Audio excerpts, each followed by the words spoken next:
আসসালামু আলাইকুম এভরিওয়ান। শহরের কোলাহল ছেড়ে এসে বললাম গ্রামের মধ্যে। গ্রামের শুকনা হাওয়া, সকালের বাতাস, মারাত্মক আবহাওয়া, প্রকৃতির বাতাসই আলাদা। এটা আমাদের এলাকার সুন্দরগঞ্জ, আমাদের থানা। কিন্তু হালকা বৃষ্টি পড়তেছে, টিপটিপ করে, ঝিরঝির করে। সমস্যা নাই ভাই, সকালবেলা ঢাকার মানুষ ভাই আমাদের খায় হলো কি জানি গ্রামের মানুষ ভাববা যে গ্রামের মানুষ টাকা বেশি লই এলোই হলোই। আর গ্রামে যখন আই ভাই তখন গ্রামের মানুষ অটোওয়ালাগুলো আম করে খায় হলো ঢাকাইয়া মানুষ কইয়া।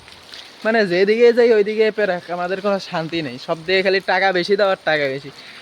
মানে গ্রামে আসলে যে মানুষ কি মনে করে যে টাকার মনে বস্তা নিয়ে আইসা পড়ছি, চা ইচ্ছা মতন ভাড়া। আর শহরের মানুষ মনে করে আরে গ্রামে মানুষ গ্রামে যাইব, যত চাই ততই তো দিব, না হলে তো আর যাইতে পারবো না, যাওয়া তো লাগবো ওদের।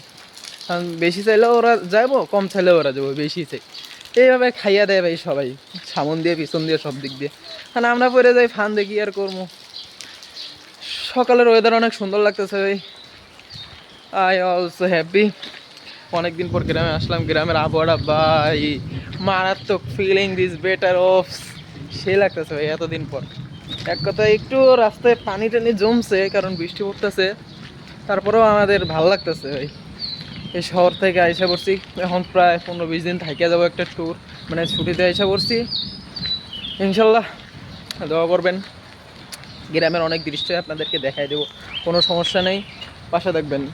যাই এখন একটু দেখি সকালের নাস্তা বাস্তা করা যায়, দেখি কোনো হোটেল মোটেল আছে নাকি ভাই। প্রচুর খিদা লাগছে, গতকালকে কিছু খাই নেই, আজকে দেখি এখন হোটেলে কিছু খাওয়া যায় নাকি। আর রাস্তার মাঝখানে যে হোটেলে থামায় ওই হোটেলে তো খাওয়া মানে ডাকাতি এরা করে। 10 টাকার জিনিস 30 টাকা ওরাও ভাই, মাইরা বেলায় ভাই সব জায়গায়।